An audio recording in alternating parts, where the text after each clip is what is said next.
Hey everyone, it's Alyse. Welcome back to the Dreadful Dialogue podcast, where we chat about all things horror. Today I'm going to be talking about the 1993 movie Body Bags, and I have a brand new guest. Her name is Celia, and she has her own YouTube channel, Let's Talk Terror. And before we even get into the movie, tell us about your channel and what you got going on over there. Sure. Well, hello everyone. I'm Celia. Welcome. And thank you. And as Alyse said, I run Let's Talk Terror. It is just me, solely me. And Let's Talk Terror is basically a place where you can get news, booze, and reviews. Most of it is reviews, horror movie reviews to be exact. But we're not just on YouTube, though. I say we as in it's more than one person. I do the same. I say we because my husband helps me produce, and it's weird to say it makes it sound like, yeah, it is weird. Yeah, it just makes it sound better to say we. So go with it, only have we not only have YouTube, but there's also the Instagram. Follow me at Let's Talk Terror. I will follow back.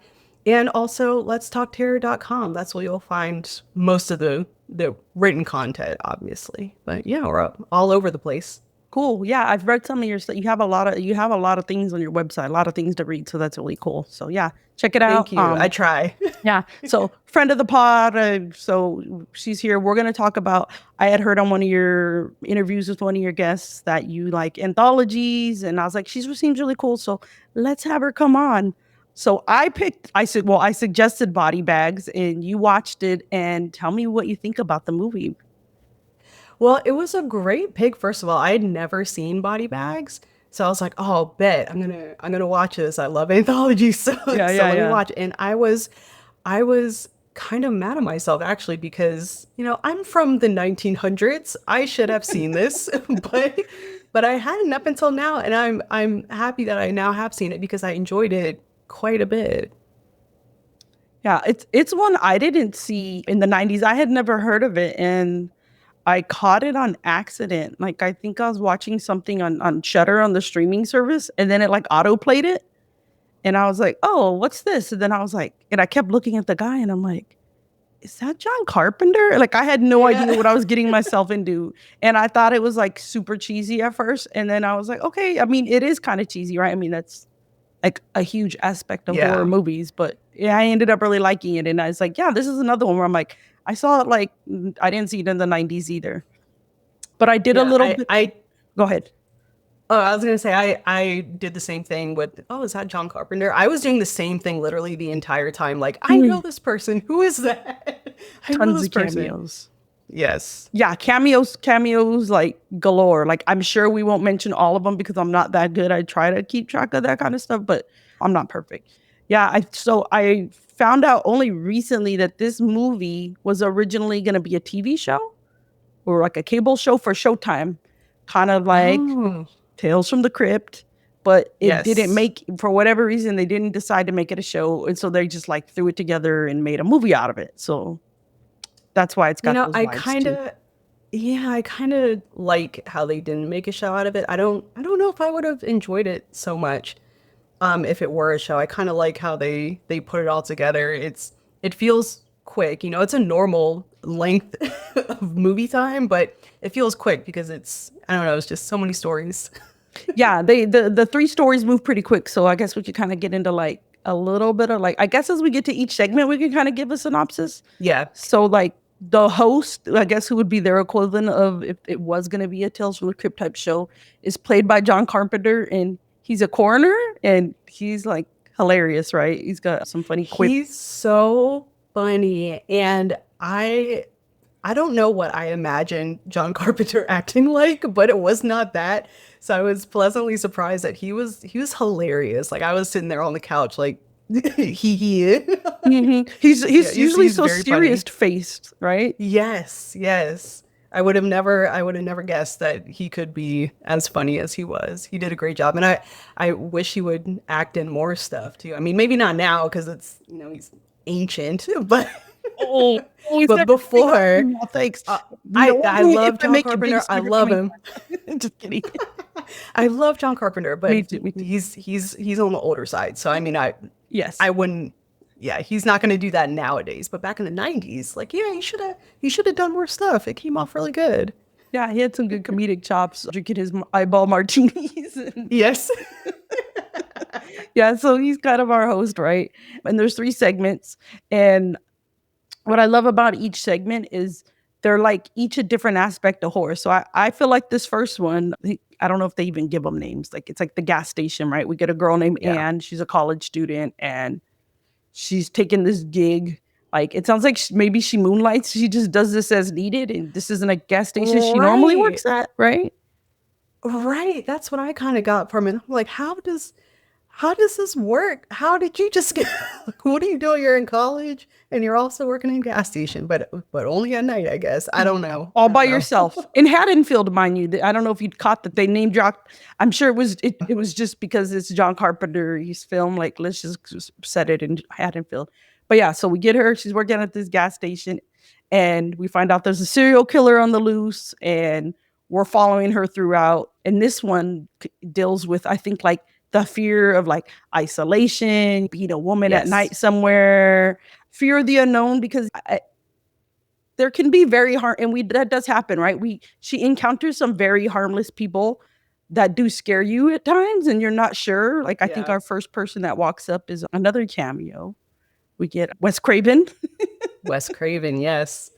And I think in the credits they name him. Oh my God, what did they name him? It was like the Pasty Man or something. Yeah. I didn't know the pasty face man. Yes. I usually get like the cast from like Wikipedia or IMDb. It's all pasty face man. I'm all okay. It's like they never give him a name, and he's doing this weird eye thing, like looking at her, like, "Oh, you're a college girl," and he's like, "Yeah." He's like, "I got some bourbon. You want to get in the car?" I'm like, "Oh no. So no, sir." Yeah, he's not so innocent. I mean, thankfully he doesn't do anything to her. But he's like the first creep factor of the night, right? Total red flags this time. And then we get, who's our next person that we get? What was the next? Was a couple next? Or was the cute guy? Well, he's not cute to me, but like. Well, it's David Naughton. I think David Naughton comes up next, right?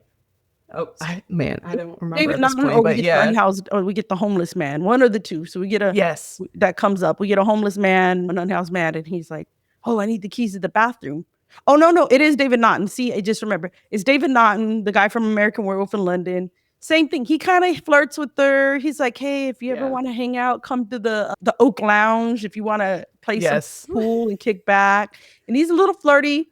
And she and it's old school. I love it. Like I worked in retail when I was younger at Sears, and it's like one of those credit card machines where you put the carbon copy movie and he forgets and he leaves his credit card. So she goes running out to give him his credit card back. But that's when she realized she's left the keys inside the booth of her gas station. And I caught that as soon as she left. I said, "Ma'am, the keys." You're ma'am. I like the way you're like, "Ma'am." I knew it.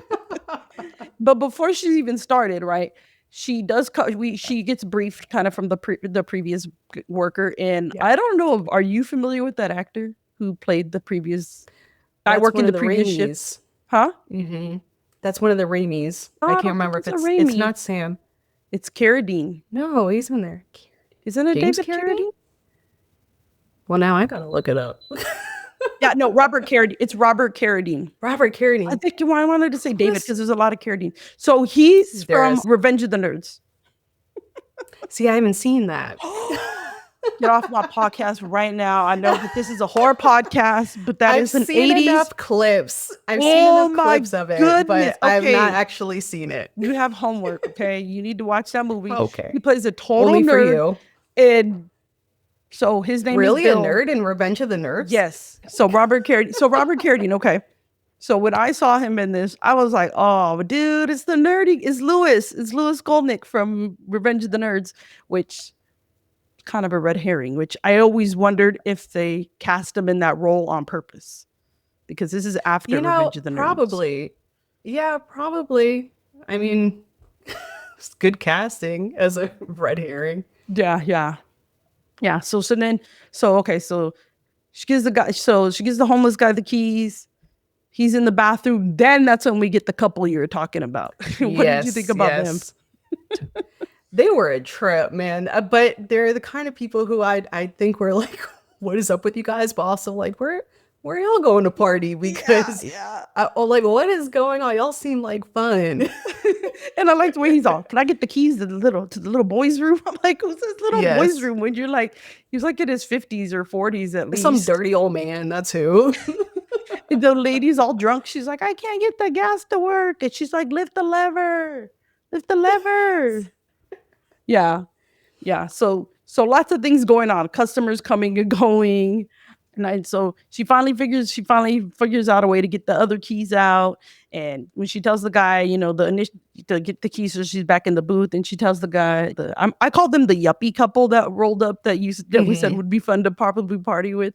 Yeah. She's like, I gave the keys already to somebody and he hasn't come back. Can you check on him? And so he checks on the guy in the bathroom and he's like, oh, he's all right. He's just passed out. Just let him sleep it off. Like, no worries. I had to pee over. No. It's like the comedy this whole time. Like, it's tense moments and then comedy. It's like tense moments because you're like, are these people gonna hurt her? And then it's like comedy, right? Yes. You pee over him. I forgot about that part. What dying. Part? I'm gonna pee over him. Yeah, he's all, I had to pee over him. Like he does like this funny thing. Like if you're watching on YouTube, I'm trying to imitate him. I'm clearly not an actor, so I can't imitate what he did, and I'm not a man. So. But yeah, he's just funny. Yeah. So finally, she's by herself and she's like, okay, I'm gonna go check on this guy. I gotta get the keys. And she finds this like crazy painting. Do you remember the painting? I remember the painting, and I was trying to figure out, okay, so I'm drawing, a horror person. I watch this all the time. Yeah, and I'm like, what is this? Is that from something, or is it just like some weird ass painting? I couldn't figure it out, and I'm like, should I know this, or is this an inside joke? I don't know. I mean, it was weird. I don't necessarily know if maybe I would be freaked out about that now that I think about it. Context matters. If I were by myself at some gas station, then maybe I'd be freaked out. But me just sitting at home on my couch, I'm like, oh, that's it. That's creative. Yeah. Yeah, I think you're right. Like in context, like by yourself in the middle of the night, I'd be like, oh, I got to get out of here. But like, yeah, if me and you were hanging out on a road trip and we ran into, we'd be like, dude, look at this paint. Like, look at this drawing. Right. This is awkward and kind of satanic, maybe. I don't know what it was. Yeah. And I was thinking when she was going in there to look, I was thinking it was going to be like some Candyman, like blood everywhere, but it wasn't. So I think there was also that too. It's like, oh, I was expecting something else, something more sinister. Yeah, so they're doing that, right? They're playing with this trope of like, what's gonna happen to her. Is somebody because again, we know the whole time there's a killer on the loose, and in all likelihood, is the serial killer really gonna like show up at her gas station? But they've planted that seed in your head as the viewer, and they've planted the seed in her head.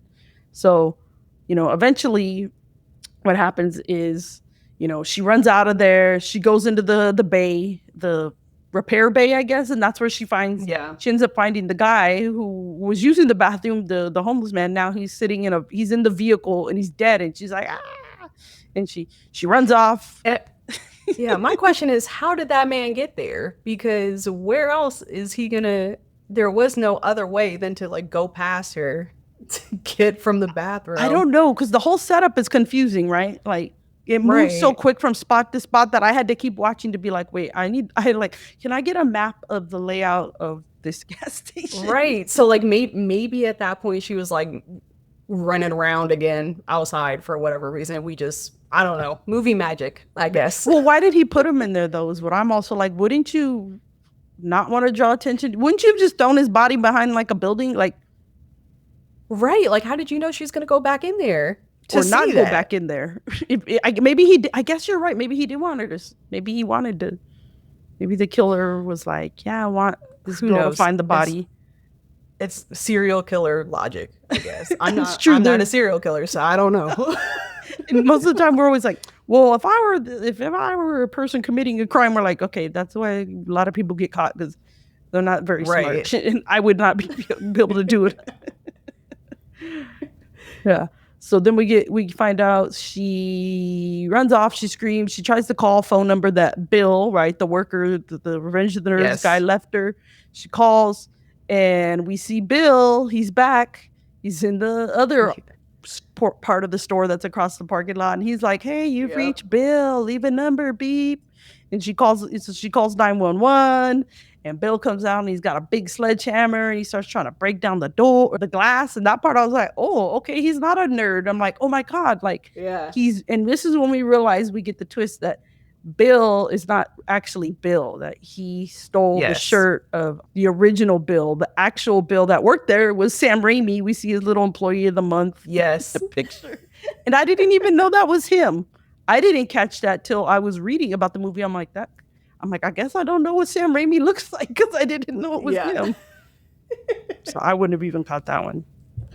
Yeah, I definitely caught that person. I know the Raimis. Okay. Yeah, I once I saw him, I'm like, oh, I've seen him before, but it was like I don't think I even thought to pay attention to nor did I pay attention because as she's getting away from him and she gets into the bathroom, now she's in the employee bathroom back in her little booth, right?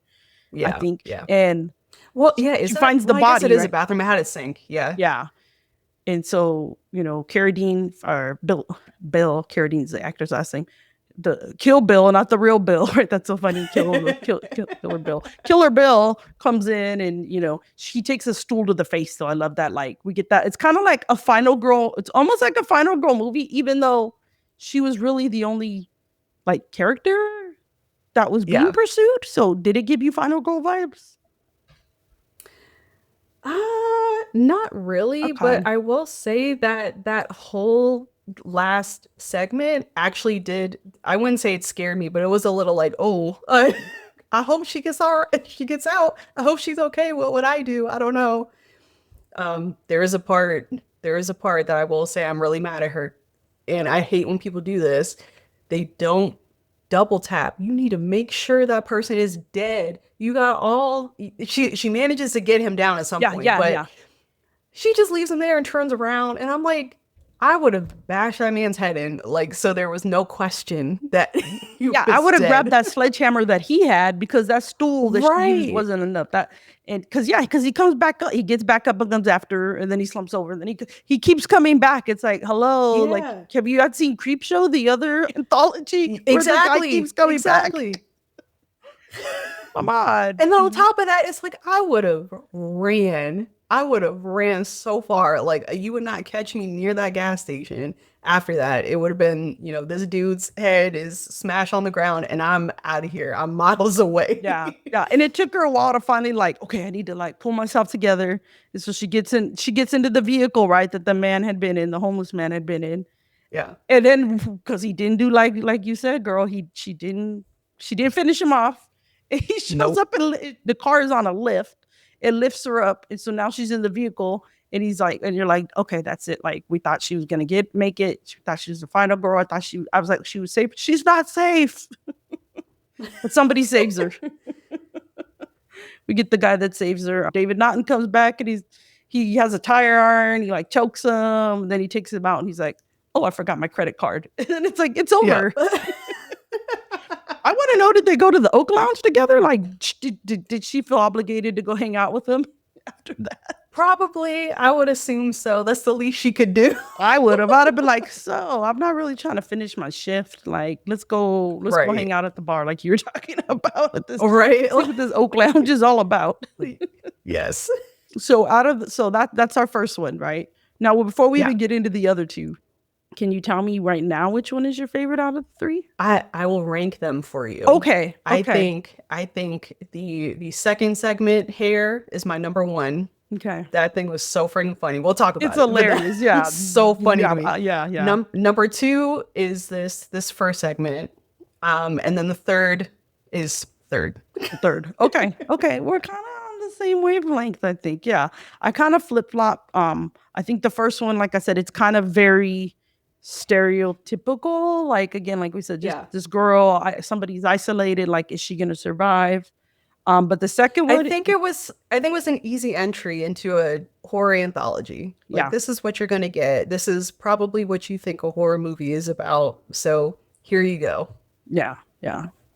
So the second one, the one all about the hair. The hair. And this man, okay, we get the main character played by Stacy Keach, and I was like looking at him, I'm like, he gives me soap opera actor vibes, but I looked it up. He's never been in a soap opera. He's been in tons of stuff though. Really? Yeah, does Oh, he get? okay. Did you watch soap operas?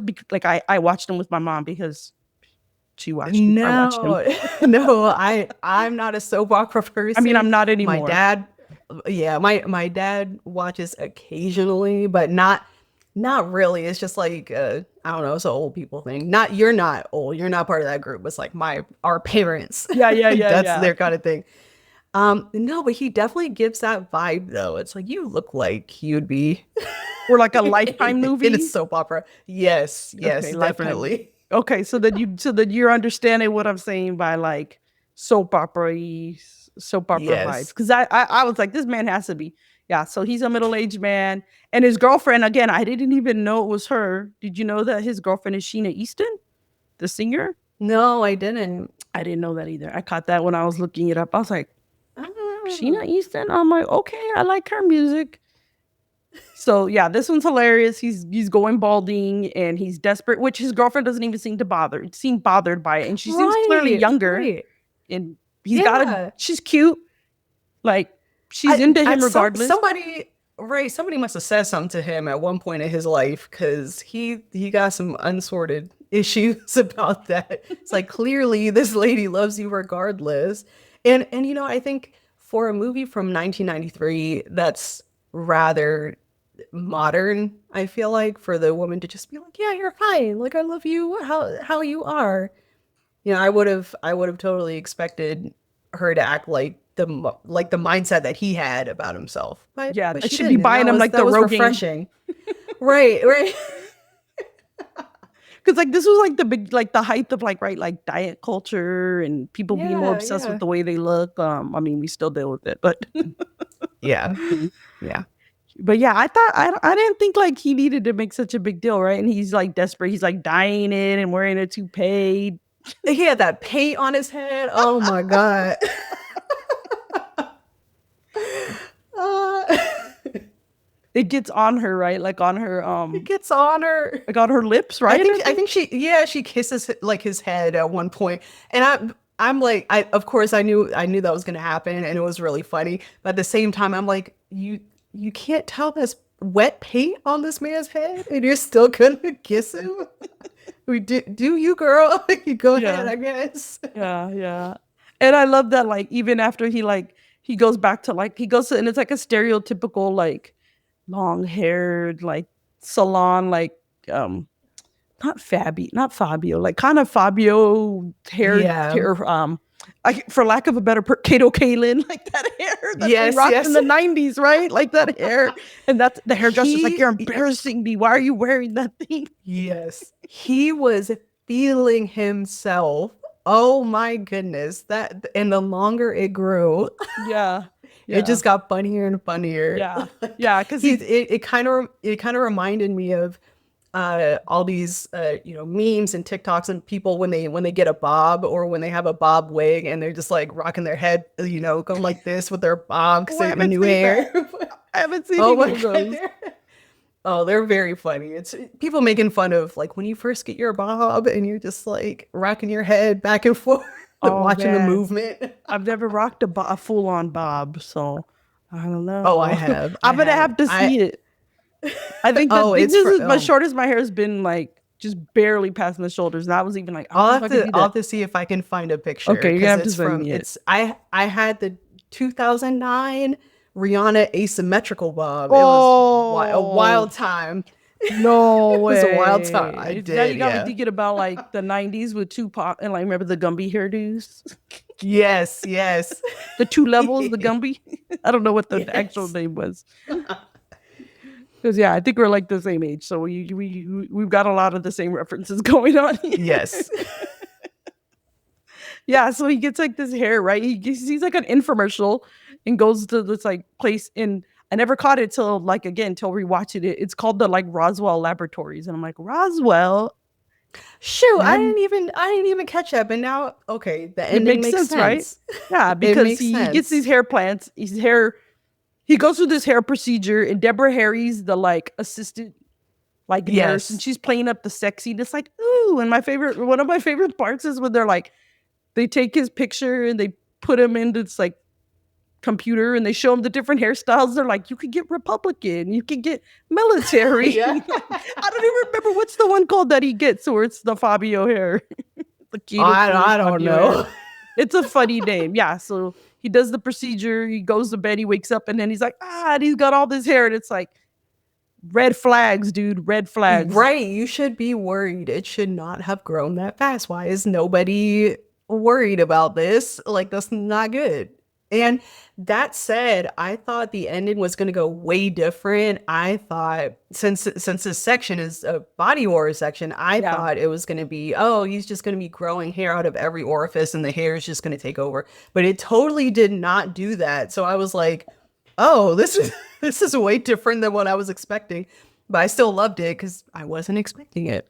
Yeah, it was really good misdirection. I thought the same thing the first time I saw it too. I'm like, I started thinking back to like Creepshow 1 where the guy like gets taken over by all the like moss and grass. I'm like, he's just gonna like die surrounded by like his own hair. Like, you got your hair, dude. You're gonna die by it. Yeah. But it turns out it's like aliens, and they don't even fully flesh out this, right? They're like, oh, well, we've infected you with aliens, because like first he's getting hair growing out of his mouth, and like by the day his hair is getting longer, and even the hairdresser's like, wow, like, let me style you up. Like, where did you get this done at? And the girlfriend's even saying like she was worn out because like they get extra for skin. Yes. Yeah, but so you're like, right. It was not fleshed out at all toward the end. But did I care? No. No.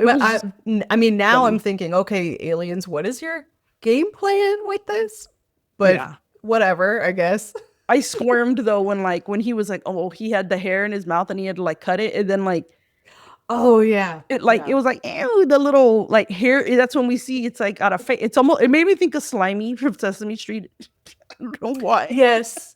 Yeah. We both have kids. It's like this little claymation looking worm looking things. Yeah. I mean, I thought that was cool. I really like when people do stop motion stuff, and I'm like, yeah, stop motion. I love that. But you're right. I kind of squirmed too when it was cut and it made a little noise, and I was like, I don't like that. Yeah. I was like, ew, no. Like, because hair is like the oddest thing, right? Like, people love hair. Like, people put pride in their hair, and we show off, or like you're talking about the memes, right? And we straighten our hair, we curl our hair, we dye our hair, we try to keep our hair like this guy, you know. Yes. We do, people have products for it to try to keep your hair, and it's like, it's this most beautiful thing, but the moment a hair is off of somebody's head, it's the grossest thing.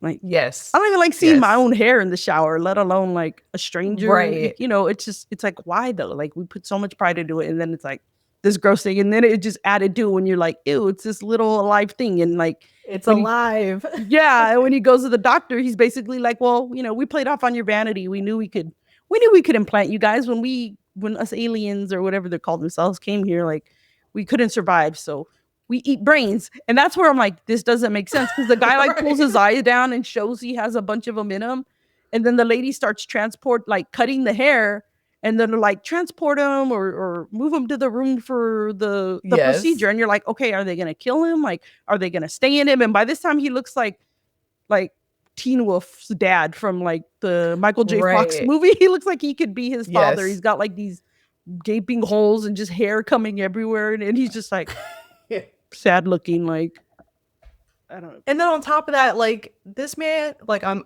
assuming he had a job. Is his girl not gonna come look for him? Like, I guess it doesn't matter. I don't know. Yeah, that would just ends like, that's it. Like, the same with the other one. You're like, cool, is anybody gonna call the police? Like, did they go to the Oak Lounge? But I'm like, okay, I said, like, let's keep rolling. We don't got time. Like, next story. So yeah, that one, if listeners, if you haven't seen that one, if you haven't seen this movie, I think I agree, that's the funniest one. It's just straight humor. It's body horror, but it's not like the only time I squirmed was that one time. Yeah.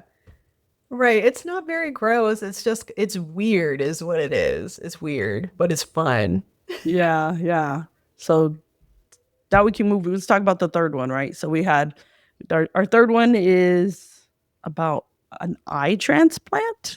An eye transplant. Yep. Yeah. We get Mark Hamill to a baseball player. Yeah. Baseball player gets hit in the eye and needs eye surgery, and he gets a transplant. What is it? It wasn't performed on people yet, or it hasn't been successful yet. Yeah. Mark Hamill, obviously he's not like a horror person, and it was very strange seeing him act in this, because there are times in the segment where he's like not a good person at all. And I'm like, that's very shocking to see Mark Hamill do that. See Luke that way, right? Because I don't know if you're a Star Wars fan. The whole time I'm like, Luke, no. I know, like, stop it.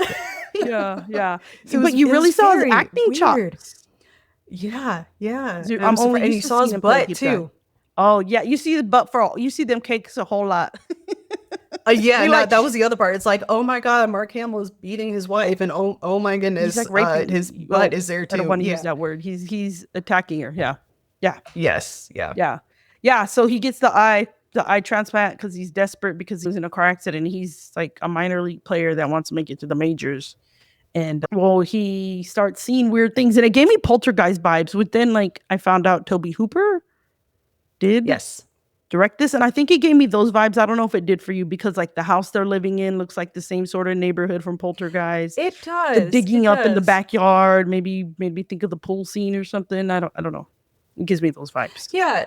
I didn't get that at first, but now that you say that, it's like, oh yeah, it definitely gave those vibes. I will say it definitely felt different from the first two segments, which is John Carpenter did both of those. And I think it kind of plays on the movies that those two directors have made. So for me, John Carpenter, I know him from Halloween, and the Halloween movies are fun. They're fun things. They're not to be taken too seriously. Whereas Tobe Hooper made Texas Chainsaw Massacre. Yeah. And that was totally different. It was very, very scary. This is a terrible situation kind of vibe. And this segment felt like that. It felt different. It wasn't too bad where the three didn't feel cohesive. Like they all definitely belong in this movie together, but it definitely is a different vibe than the first two. Yeah, I think it worked, and I think that was something I was going to ask you about. Like, did it feel like they just randomly threw things together, or did it still flow well to you, having the difference? I think it still flowed well. I think overall, Body Bags takes you through a whole bunch of different emotions. So like the first segment with the gas station, it's, you're watching this scary movie, but it's not too scary. It's, kind of, there are moments where it's lighthearted and fun. Then you get to a really crazy one that's just crazy. And then this third one where it's like, oh my goodness, like this is not a good situation. This is not good. This is scary. Yeah, I think the first one gives you like anxiety, the second one gives you laughs, and the third one's kind of like supernatural, I guess is what it's dealing with, right? Because of this eye transplant, he's seen things, he's seen dead people, and he starts thinking they're in the backyard, and he's digging them up, and he finds out that the reason this is happening is because he had a transplant of a man who was a murderer and who was abused by his mom, and so it's like messing with his head, and in fact we find out like his wife is pregnant. Oh, and she's another cameo, right? She's Twiggy. Oh yes, the supermodel. So yeah, like lots of beautiful women in this movie, from the gas station attendant all the way to the end. But yeah, he's scary in it, like you said. I mean, he goes from being this nice guy, like even in the scene where he's like in the locker room at the beginning with like one of the baseball players, they're like, oh, it should be illegal to love your wife as much as you love her. And then like to see him like being mean to her, it's because he's got the killer's like persona in him, or person, he's taking him over, I guess is the word I'm looking for. And and like, I mean, luckily he sacrifices himself, and the whole time too, it's interesting, like they throw this like bit of like religion into it, right? Like he starts like reading his Bible, and like they're both religious, and they're like trying, even when like he's going for surgery, there's like a priest praying over him and all that. And like it was weird because I felt like they were gonna play that up a little more, like when they figured out it was supernatural. I'm like, we're going like an exorcist route here, like what are we gonna do? But they didn't go into that. But like when he stabbed his eye, I was like, oh, like he figures out like I'm gonna end up hurting my wife. And when he comes to and he's not the killer for that moment. And he stabs his eye and you're just like, oh, like could be Oh, body I horror, but it know. was still just like, oh, dude. But I'm like, I get it. Like you're trying to not hurt your wife.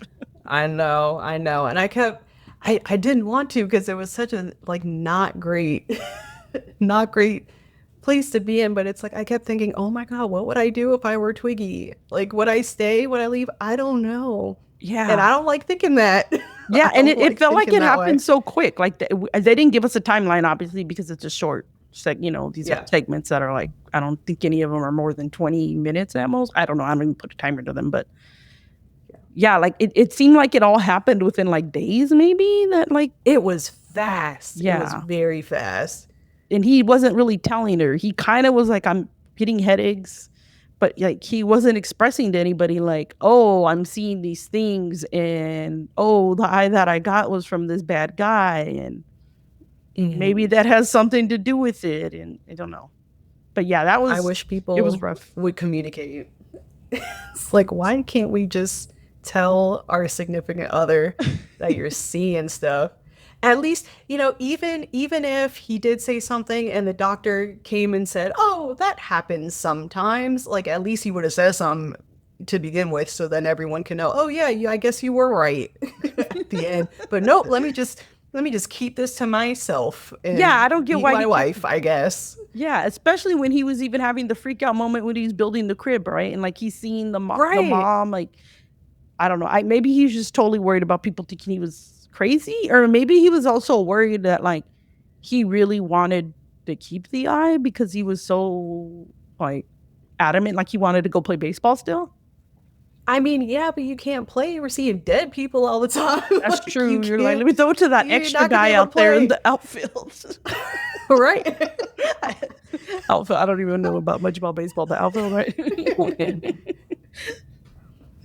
Yeah, I don't know. It was definitely a darker one, and he took a darker turn, and it Yes. was fascinating to see, like you said, Mark Hamill in like this dark role. I mean, I know he's like voiced the Joker, and in recent years, Yeah. like he's done like he plays like a bad guy in The Fall of the House of Usher, but he's not like he's like a different kind of He's bad. not like this. This Like was straight up like like, going ham on oh, somebody, gonna like yes. essay his own wife, and like gonna like we think he's gonna kill her, you know. Yeah, yeah. He was kind of like that. You're my hero. Come on, man. Not Luke I Skywalker. know. But I was also like, it's like the best acting in the whole movie, even though it's like I don't like it. I really saw Yeah. his range. Yeah. Yeah, I mean, even though I didn't like the the subject matter because it is so off-putting, Yeah.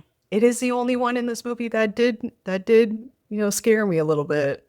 Yeah. So I'll give it that. Yeah. So, did you have any scenes that really stood out with you that you want to talk about? I don't think there are any scenes that really stuck out to me. The whole hair segment was just amazing. It was just, the whole segment is my favorite thing to talk about. It's just so funny to me. Yeah. Just picturing just this man with long ass hair. Just it's like, sir, that hair doesn't even go with you. Like it's not your. I can tell it's not your personality. It needs to be shaped in some way. You can't just. I don't know, but if you like it, then great, I guess. Yeah. I mean, this girl dug it for a while. And I like It's getting so made fun of by the silly. dog, right? Like the guy walking the dog.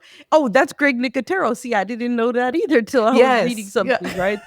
Like another great cameo, Greg Nicotero. And he's walking. I don't even know dog breeds. It's one of those dog breeds, like their hair's like mine, like my part right now. If you're watching on YouTube, Yes. when it's just like It may have been an touches the Afghan hound. and I'm it just not like sure, but touches the ground. Okay, is that what they're yeah. called? No, I Well, gotta it may be that. I'm not 100%, but I know Afghans are like dogs that are known for their long hair. So okay. maybe it was, maybe it wasn't. Oh, I think you're right. Okay, I just looked one up on the interwebs. And if it wasn't that kind, it was a very similar. Yeah, they have beautiful hair.